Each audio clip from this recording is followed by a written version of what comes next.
এইখানে কাটবো? হ্যাঁ, কলপাড়ে চলো, জল ভালো হবে আরো।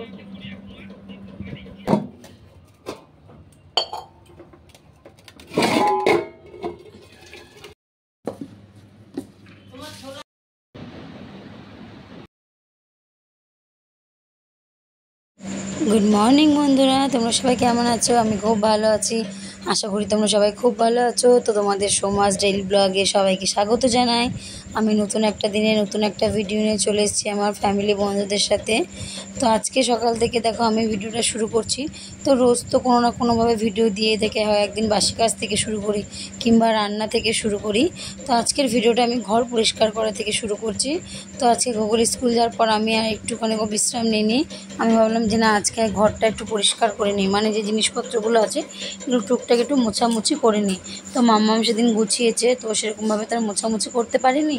তো সেরকমভাবে আমি এবার এগুলো মোছামুছি করে নিলাম। টিভিটাও মুছে নিলাম, একটু আয়নার কাজগুলো, জানলার কাজগুলো, বোর্ডের প্লাগগুলো। আর এখানে সেফটি বক্সের ওপরে যে রুমালটা ছিল, ওই রুমালটা আমি কেচে দিয়েছিলাম। তো ওটা শুকিয়ে গেছে, ওটা এনে আমি আর ওর উপর পেতে দিচ্ছি। কারণ ওর উপর যদি পেতে দিই না, তাহলে দেখবেন ময়লাটা ওই রুমালটার উপরে পড়বে, আমার সেফটি বক্সটা পুরো সেফ থাকবে। আর যদি আমি কিছু না দিই তাহলে না আমার নোংরাটা সেফটি বক্সের উপর পড়ে না পুরো জমাট বেঁধে যাবে। তার জন্য আমি ওর উপর একটা ওড়না দিয়ে দিলাম। আর এই সাদা কাপড়টা দিয়ে আমি টিভিটা পরিষ্কার করে নেব। টিভিটা পরিষ্কারের পর আমি খাটগুলো পরিষ্কার করে নেবো, খাটের পায়াগুলো, যেহেতু এদিক ওদিক করা হয়েছে, একটু একটু নোংরা পড়েছে, সেগুলো তো সেদিনকে পরিষ্কার করেছি। তো আজকে একটু ভালোভাবে সেটাকে পুরো পরিষ্কার করে নেব। তো চলো আজকের ভিডিওটা আমি এখান থেকে শুরু করব, তোমরা দেখতে থাকো, আশা করি তোমাদের ভালো লাগবে। যদি ভালো লাগে তাহলে অবশ্যই একটা লাইক কমেন্ট করো, আর পারলে আমার যারা চ্যানেলে নতুন বন্ধুরা আছো চ্যানেলটিকে সাবস্ক্রাইব করে যেও। আর তোমরা এইভাবে আমার পাশে থেকো, তাহলে আমি রোজ নতুন নতুন ভিডিও নিয়ে তোমাদের সামনে আসবো। তো আস্তে আস্তে আমারও সুখের মেয়াদ ফুরিয়ে আসছে। আর কি বলবো, তাই না? সুখের দিন আমারও আস্তে আস্তে শেষ হয়ে আসছে। তো আমারও আর কদিন বাদে জার্নি শুরু হয়ে যাবে। তো তখন তোমাদের সাথে আরও নতুন নতুন ভিডিও নিয়ে আমি আসতে পারবো। তো চলো ভিডিওটা এখান থেকে স্টার্ট করছি, দেখতে থাকো, আশা করি তোমাদের ভালো লাগবে।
এই ছবিটা আমার ভাগনার বিয়েতে তোলা হয়েছে আমার বরের।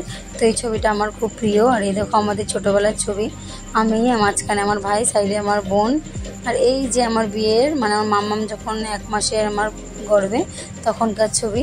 আর এই যে আমার মাম্মামের মুখে ভাতের ছবি, এটা আমার তখনকার ছবি। আর এই দেখো আমার গোগল আর টিয়া দুজনে দাঁড়িয়ে আছে। তো এইভাবে কিছু কিছু মানে আমাদের কিছু ছোটোবেলার মুহূর্তগুলো আমি মানে ফটো ফ্রেমে বন্দি করে রেখেছি। তো আমার এই ফটোটা খুব মানে খুব প্রিয়। আর আমার গোগলেরও ছোটোবেলায় মানে ছোট্টোবেলায় জানো তো একদম ছোট্ট অবস্থায় জলের গামলায় বসে একটা ছবি আছে। তো আমি ওদের ভাই বোনের কিছু কিছু ছোটোবেলার স্মৃতিগুলোকে আমি এভাবে ক্যামেরা বন্দি করে রেখেছি। আর এখানে দেখো আমি ভাত বসিয়ে দিয়েছি। আর এখানে আমি সেই ফুলের যে তোরণ স্টিকটা আগের দিন ধুয়েছিলাম না, তো সেটা এনে আগে যেহেতু ওটা টিভির পাশে ছিল, তো এখন টিভির পাশে ওটা ভালো লাগবে না বলে আমি আমার এই ফাঁকা জায়গাটা দিয়েছি। ফাঁকা জায়গাটা রাখার পর না জায়গাটা দেখতে কিন্তু খুব সুন্দর লাগছে। একেতে পিঙ্ক দেওয়াল, তার মধ্যে পিঙ্ক ফুল। আর এই ছোট্টর একটা আমি সাইডে রেখে দিচ্ছি। এর মধ্যে একটা ফোন আছে। এই ফোনটা হচ্ছে আমার ইউজ করা হয় না, কিন্তু এই ফোনটা আমার এখন আপাতত লাগবে। আমি কাজে বেরোলে বাড়িতে তো একটা ফোন রাখতে হবে, তখন এই ফোনটা আমি আবার সিম ভরে রেখে দেবো। তো এখানে আমার ভাত ঘর দেওয়া হয়ে গেছে।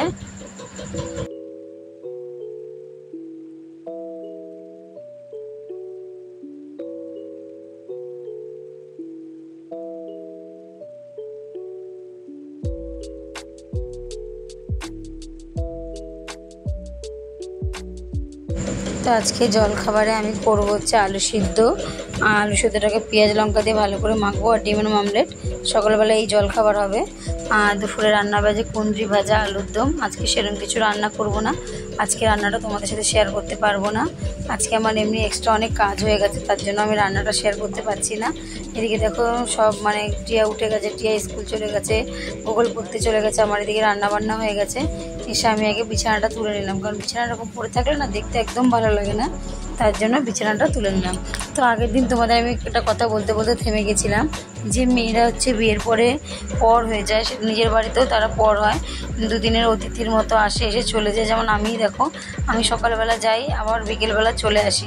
আমি ইচ্ছা করলেও কিন্তু মার কাছে গিয়ে আমি একবেলা থাকতে পারি না, কারণ যেহেতু সামনে বিয়ে হয়েছে। আর সামনে বলে না, যেহেতু বিয়ের পর আজকে স্বামী, সংসার, সন্তানদের পড়াশুনো সব কিছু নিয়ে আমাদের একটা নতুন জগৎ তৈরি হয়ে যায়। তখন আর বাপের বাড়ি গিয়ে আমাদের থাকতে ইচ্ছে করে না, আর মন চাইলেও উপায় নেই, কারণ ছেলেমেয়ের পড়াশুনো আছে, বরমশাই কাজে যাবে, সবারই হাজব্যান্ড কাজে যায়, তাদের খাবার দাবার চিন্তা আছে, তাই না? কারণ আমাদের বিয়ের পর তারা তো আমাদের উপর নির্ভরশীল হয়ে পড়ে। তাই কথায় বলে না, মেয়েদের নিজস্ব কোনো দিনও কিছু হয় না, না নিজস্ব মেয়েদের কোনো বাড়ি হয়, না নিজস্ব কোনো নাম হয়। আজ বিয়ের আগে হচ্ছে বাবার নামে পরিচিত হই আমরা, বিয়ের পরে স্বামীর নামে, আর বয়সকালে আমাদের ছেলের নামে পরিচিত হতে হয়, যে ওর মা, তো এর বউ, ওর মেয়ে, এইভাবে মানে আমাদের নিজস্ব কোনো পরিচয় নেই। আমরা স্বাধীন হয়েও স্বাধীনভাবে থাকতে পারি না। তো আমাদের জীবন এইভাবেই। কিন্তু তাও এখন আগের থেকে অনেক মেয়েরা কি অনেক মানে পরিবর্তন হয়েছে, যুগে অনেক ডেভেলপ হয়েছে। তো নিজের পরিচয় মানুষ নিজে এখন তৈরি করতে পারে, তো তাতে কোনো সমস্যা হয় না। আর হচ্ছে কী বলতো, আমরা সত্যি কথা বলতে মেয়ে মানে আমরা হচ্ছে পরের অধীন, আমাদের নিজস্ব কোনো দিনও কোনো কিছু থাকতে নেই। তাই আর কি বলবো বলো। এদিকে দেখো আমার রান্না প্রায় কমপ্লিট হয়ে এসছে। আর এদিকে গোগল পড়ে চলে এসছে, ওকে স্নান করিয়ে দিচ্ছে আজকে, যেহেতু পায়ে না পড়ে গিয়ে আগের দিন ব্যথা লেগেছে, সেই জায়গাটা একটু মানে ব্যথা করছে। ওই জন্য আমি বললাম আমি স্নান করিয়ে দিই, আর স্নান করিয়ে গা হাত পা মুছিয়ে মাথাটা তাসছে মলম লাগিয়ে দিই। বলছে না লাগাবো না, পা জ্বলবে। এমনি না তুই আয়, কিচ্ছু হবে না। তারপর আবার হাত পায়ে একটু মলমটা লাগিয়ে দিলাম। আর রাত্রবেলা ডাক্তারের কাছে পাঠিয়েছিলাম, যে ডাক্তারটাকে আগেরবার দেখিয়েছিলাম পায়ে, কিন্তু ডাক্তার আজকে বসেনি, বন্ধ। তো বড়মশাই নিয়ে আবার ফিরে চলে এসছে।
তো নাইটিটা সেলাই করে নিয়ে এসেছিলাম, পরতে গেলাম, দেখলাম হাতের তলা থেকে না অনেকটাই বড়। তো সেটা আবার নিজে হাতে করে সেলাই করে নিলাম। তো আমি টুকটাক জিনিস এরকম হাতে সেলাই করে নিই। তো সেলাই করে নিয়ে পরলাম দেখো নাইটিটাই। আর এখানে বিকেলবেলা আমাদের না হঠাৎ করে প্রোগ্রাম হলো, আমরা কালকে ঘুরতে যাব। তো তার জন্য বড়মশাই দেখুন বিকেলবেলা দাড়ি কাটবে। এখন তো সেলুন খোলেও নি, বলছে কী করবো, আমি তুমি ব্লেড নিয়ে আসো আমি কেটে দিচ্ছি। তো আমি হচ্ছে হোমমেড নাপিত বাড়িতে ছোটোবেলা গোগল টিয়া যখন নেড়া হতো তখন আমি করে দিতাম। তোমার দাদাভাইয়ের দাড়ি আমি কেটে দিই। কারণ দেখো 2 টাকার ব্লেডে আমার একটা দাড়ি কাটা হয়ে যাচ্ছে, বেকার আমি 20-30 টাকায় কেন দিতে যাবো, তাই না? এদিকে দেখো তোমার দাদাভাই দাড়ি কেটে দিয়েছি, কোথাও একটু কাটেও নি, আর কি সুন্দর হয়ে গেছে। এবার একটু আয়নায় গিয়ে কাটিং করবে, তারপরে যাবে চুল কাটতে। তো চুলও কাটবে, চুলটা অনেক বড় হয়েছে। চুল কেটেছে দেখো আমার সাথে কেমন করছে। আমি বললাম মিনিটে ছাড় দিতে পারতে গরমে, বলছে না মিনিটে একটু ছাড় দেবো না, যেমন কাটছে তেমনই ঠিক আছে। বলছে না এরকমভাবে হয়েছে। আমাকে তো হাসায়, তোমার বড়মশাই সত্যি একটু হাসাতে ভালোবাসে। তুমি যদি কখনো মনমরা হয়ে বসে দেখো না, ও বেশ তোমাকে হাসিয়ে কথা বলেই ছাড়বে। আমার মাম্মির সঙ্গে দু এক সময় যখন ওরকম বাবা মেয়ে ঝগড়া করে, তখন আবার বাবাই গিয়ে মেয়ের রাগ ভাঙায়। তো এরকমভাবে হাসায়, মেয়ে আর চুপ থাকতে পারে না। তো আজকে আমাদের রাতে ডিনার হবে চাউমিন। তো আজকে সত্যি কথা বলতে সেরকম কিছু নাই, তো চাউমিন করব। এই চপার মেশিনটা না আমি অনেকদিন তো ব্যবহার করি না, আজকে মনে হলো একটু করি। তো চাউমিনের জন্য আলু আর পেঁয়াজ ডুমো ডুমো করে কেটে ওর মধ্যে চপারে কুচিয়ে নেবো, বেশ সুন্দর কুচোনো হয়ে যায়। তো আমি এটা করতে দেখতে গুগল মাঠ থেকে এসছে, বলছে মা তুমি কী, ও ডাক্তারের কাছে গেছিলো, ডাক্তারের কাছে গেছিলো, এসে দেখছে মা তুমি কী করছো? আমি যে ও কাটছি এটার মধ্যে। বলছে আমিও করবো। আমি যে না বাবা হাতে লাগবে, বলে দাও না একটু। তো দেখো ও আমার হাতে কেড়ে নিয়ে ও করছে, বলছে মা হচ্ছে। আমি বলি হ্যাঁ বাবা হচ্ছে। তো ওরও একটু ইচ্ছে করলো আমার সাথে করতে। তো আমাদের খাওয়া দাওয়া, চাউমিন করার পর খাওয়া দাওয়া করে নিয়ে আমরা ব্যাগপত্র গুছাবো, রাতে বাসন মেজে রাখবো। তো আজকের ভিডিওটা আমি এখানেই শেষ করছি। আবার কালকে একটা নতুন দিনে তোমাদের সাথে নতুন ভিডিও নিয়ে দেখা হবে। তো যদি ভিডিওটা ভালো লাগে অবশ্যই বন্ধুরা তুমি আমার পাশে থেকো। তো চলো tata, good night, love you all বন্ধুরা। সবাই সুখে থেকো, সবার রাতটা খুব ভালো কাটুক। আবার কালকে আমার সব বন্ধুদের সাথে সকাল চলে আসবো, ঠিক আছে? টাটা।